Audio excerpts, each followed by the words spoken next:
পরিবারের যে গৃহিণী, পরিবারের যে কর্ত্রী বা হাউসওয়াইফ, আমরা তাকে এই কার্ডটি দেব। বাট এই 4 কোটি মধ্যে আমিও আছি, আমার স্ত্রী ডক্টর জুবাইদাও আছেন, কিন্তু ডক্টর জুবাইদা এই কার্ডটি নেবেন না। একটি কার্ড ইন্ট্রোডিউস করতে চাই, যেটার নাম আমরা দিয়েছি ফ্যামিলি কার্ড। বাই নাও আপনারা শুনেছেন।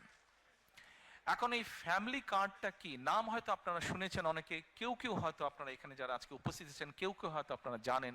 আচ্ছা, ফ্যামিলি কার্ড দিয়ে কি হবে না হবে, এই ফ্যামিলি কার্ডটা কেন ইন্ট্রোডিউস করতে চাই, কি এটার লক্ষ্য উদ্দেশ্য সংক্ষেপে আপনাদের সামনে আমি তুলে ধরতে চাই।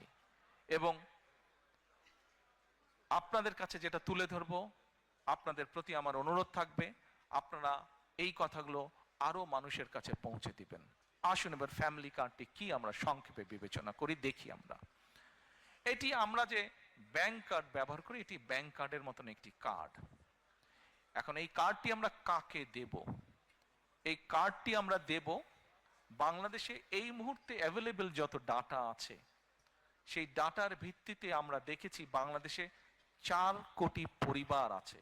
সেটি আমার পরিবার, আপনার পরিবার, একজন কৃষকের পরিবার, একজন ইমামের মসজিদের ইমাম সাহেবের পরিবার, একজন প্রাইমারি স্কুল শিক্ষকের পরিবার, একজন ক্ষুদ্র মুদির দোকানদার, একজন রিক্সা চালক, ভ্যান চালক, যেভাবেই আপনি ধরেন বাংলাদেশে 4 কোটি পরিবার আছে।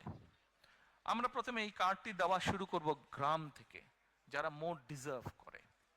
আচ্ছা, এই কার্ডটি আমরা দিব পরিবারের যে গৃহিণী, পরিবারের যে কর্ত্রী বা হাউসওয়াইফ, আমরা তাকে এই কার্ডটি দেব। আচ্ছা, আস্তে তালি পরে তালিয়া পরে কার্ডটি আমরা তাকে দেব। দেখুন, দেশনেত্রী বেগম খালেদা জিয়া দেশের অর্ধেক যে নারী সমাজ, তাদেরকে উনি শিক্ষার আলো পৌঁছে দিতে চেয়েছিলেন। বহুলাংশে আলহামদুলিল্লাহ আমরা সফল হয়েছি। আজকে যদি আমরা স্কুল কলেজগুলো দেখি, আমরা দেখি যে ক্ষেত্র বিশেষে ছেলেদের থেকে মেয়েদের এনরোলমেন্ট অনেক বেশি। শিক্ষা দীক্ষায় বিভিন্ন জায়গায় মেয়েরা অনেক এগিয়ে গিয়েছে।